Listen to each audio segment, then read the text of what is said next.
Hello, I'm Tanya Taylor, and I'm here to talk to you about domestic violence.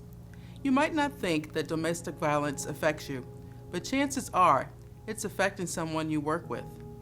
Did you know 1 in 2 trans or non-binary people, 1 in 3 women, and nearly 1 in 4 men will be in an abusive relationship in their lifetime? In 2020 alone, 56 Maryland residents lost their lives to domestic violence. It is a deadly problem, not only at home, but in the workplace too. In this training module, we will address what domestic violence is, as well as some of the myths that surround it, how domestic violence impacts the workplace, learn how to identify both victims and abusers, and when to offer help.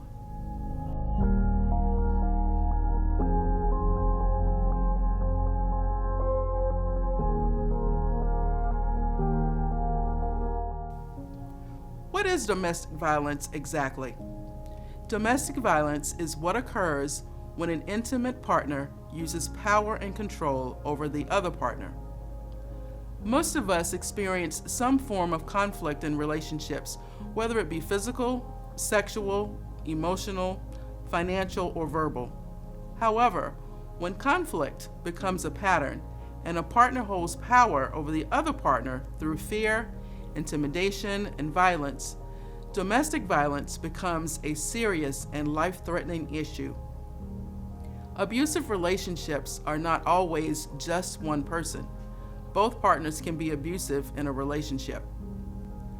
It is important to realize domestic violence can happen to anyone, and it is never the victim's fault.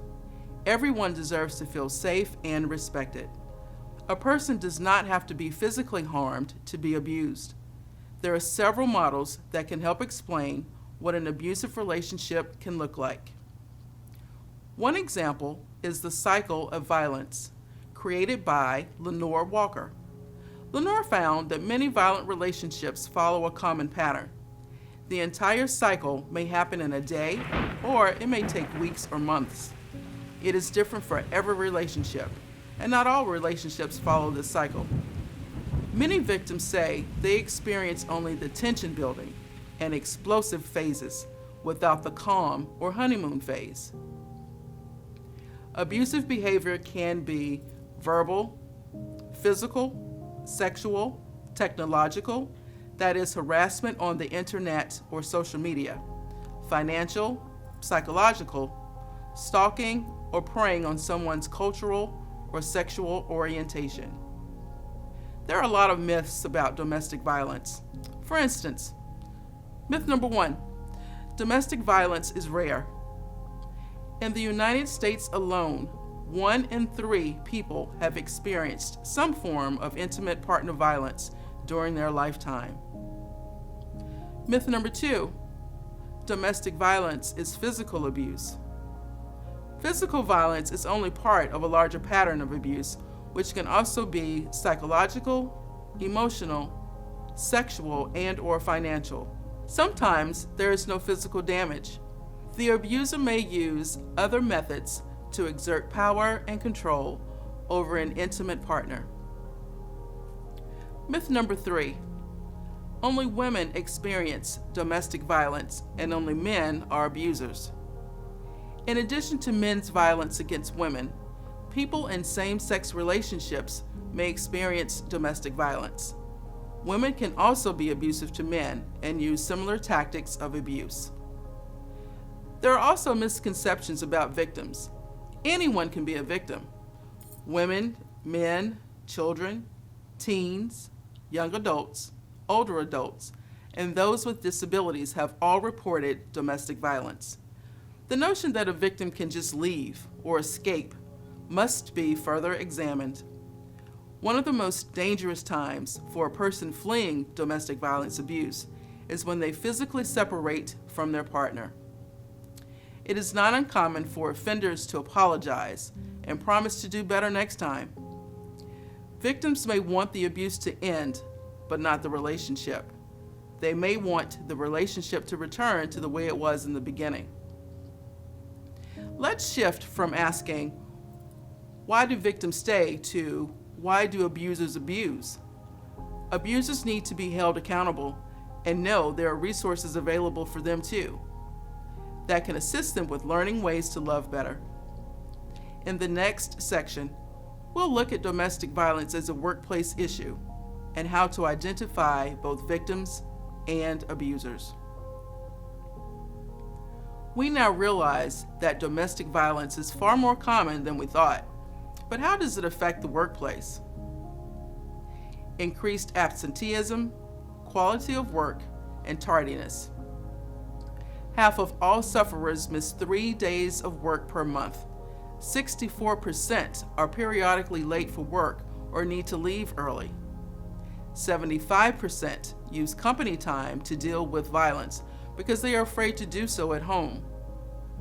It is important to recognize these signs in order to be supportive of our coworkers. It may not affect you, but it may affect someone you care about.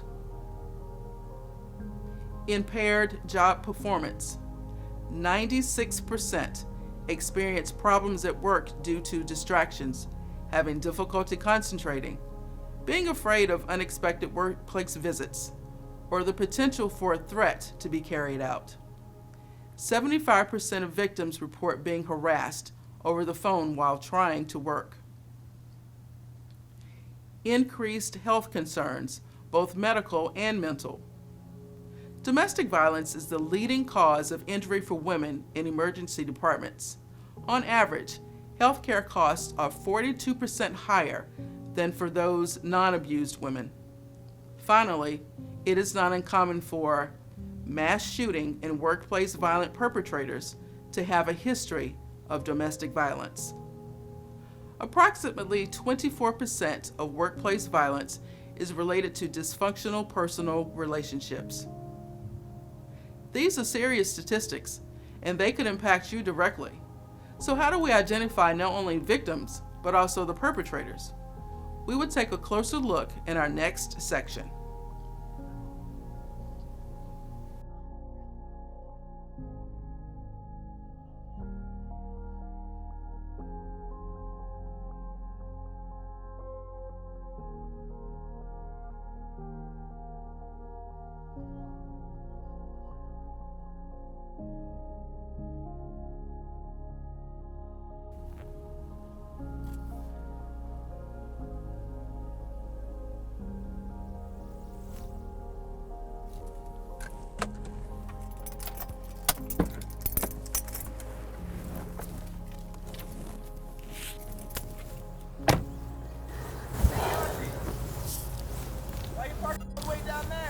I'm just getting my steps in, I guess.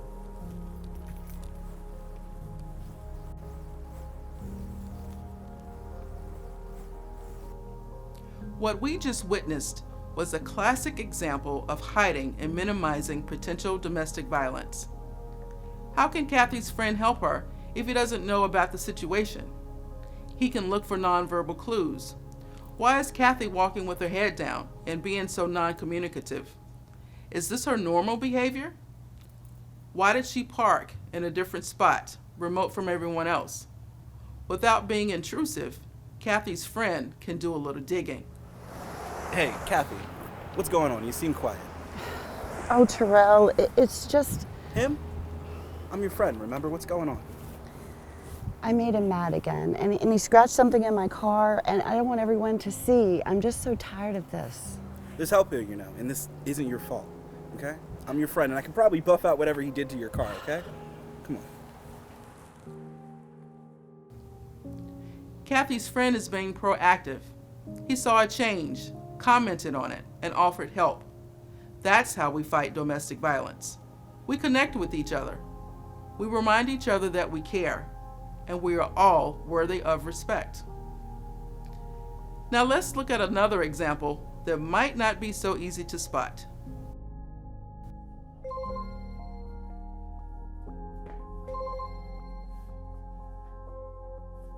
Oh my God, Roberto, make it stop.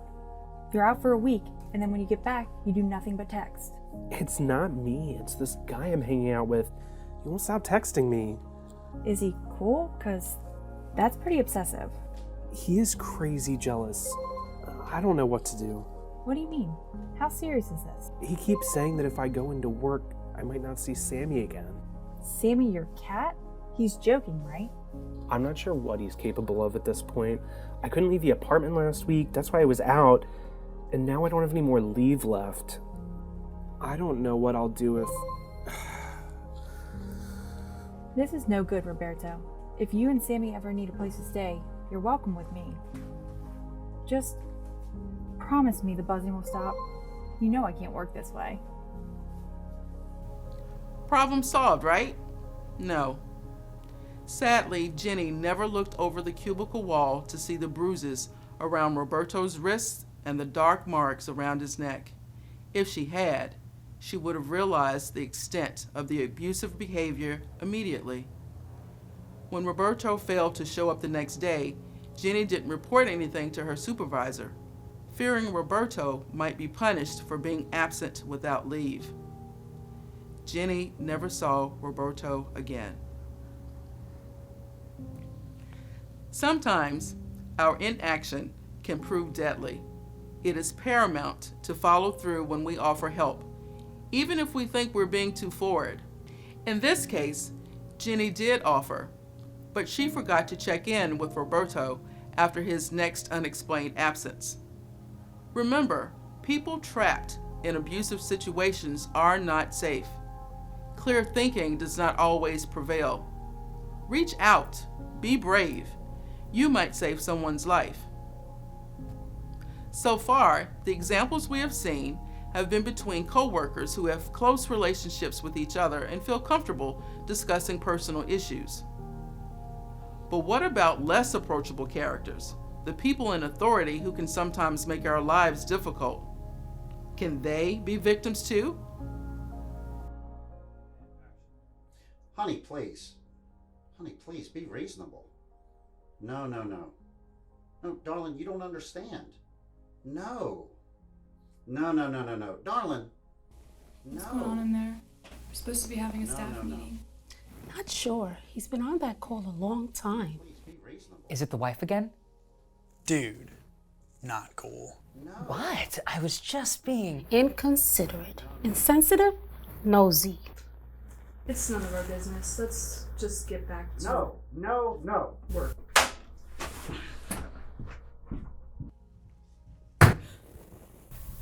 Jeez, I have never seen him so upset. It's his wife. She can be manipulative. It's not easy to reach out to people we normally report to. Sometimes we think people in authority are invincible, or we fear repercussions for meddling in their affairs. But everybody needs somebody to lean on, even managers. Hey, boss man. Excuse me, sir. Oh, I'm so sorry. I'm so sorry. What can I do for you? We're missing the weekly staff meeting. Is everything okay? Yeah, I am so sorry. My apologies. Well, it's all right. We can handle the meeting. We just wanted to see if there's anything on the horizon that we should be planning for. Losing the wife, losing the house. Oh, wow. Okay, I can come back later if you want me to. No. I just don't even know what to think anymore. Every day, it's an endless cycle of, I hate you, but don't leave me. Does she think that you're cheating? Because I'll tell her the truth. You're the first one in and you're the last one out every day. I don't think it's about non-existent cheating. Then what is it about? I think it's about anxiety. I think it's about control. You know, ever since I received my promotion, she's worried that I won't be able to spend any time with her. I think she wants to stall my upward momentum. As crazy as that sounds, I think that's the core issue.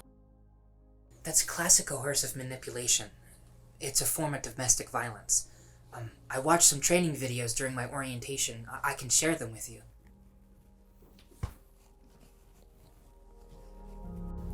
Despite the risks, this subordinate took a chance. Victims of domestic violence are not always who we think they are. In fact, sometimes it's the people we least suspect. When this happens, Make sure the person being affected knows they are not alone. Provide some information for them and allow them to decide what's best for them, knowing you've got their back.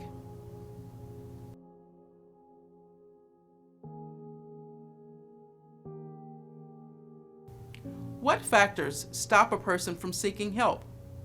A lot of times, disclosure can be scary. We risk embarrassment, fear of losing our jobs, or being judged as weak or vulnerable. But nothing could be further from the truth. Arm yourself with facts.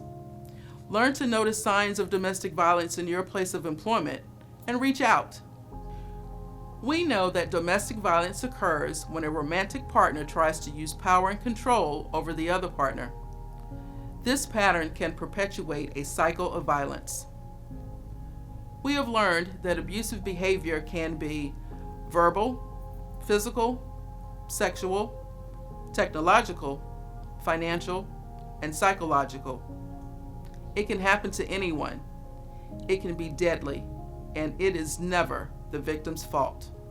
Domestic violence is a workplace issue that leads to increased absenteeism and tardiness, impaired job performance, and both medical and mental health concerns. Anyone can be a victim. There is no excuse for abuse. It is learned behavior that gets repeated and often escalates in severity. Don't let anyone suffer in silence. Awareness and education equals prevention and support.